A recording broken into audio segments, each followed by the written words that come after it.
ஆண்டு யார் பார்த்தது? சொல்றதை கேள பரிசல் சரி.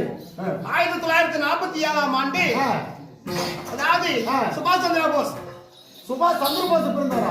தெரிக்கல்றா சொல்றதுக்காமா? ஆமா. சரி. சுபாஷ் சந்திர போஸ் ஜவஹர்லால் நேரு மகாத்மா காந்தி இவரெல்லாம் இருவெல்லாம் போராடி 20 ஜாமத்திலே சுதந்திரத்தை பெற்றுக் கொண்டார்கள். இருவெல்லாம் நைட்டெல்லாம் போராடி வாங்கிட்டாங்க. ஆமா. சரி. ஆங்கிலேயர்கள் இருந்து எப்பயுமே நைட்டு தான் போராட்டமே எல்லாருக்குமே. ஆமாடா. அது போராட்டம் நைட்டு தானே.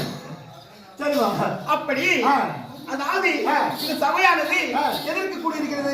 எதுக்கு கூடியிருக்குது? இன்னைக்கு இரவு கூத்து வச்சிருக்காங்க. ஆனா எப்படி தெரியுமா? இந்த பகலெல்லாம் புதூருக்கு மாரியம்மன் புதூர் கட்டேரம்மன் சொல்லப்பட்ட புதூர் கட்டேரம்மனா? ஓ கட்டேரம்மன்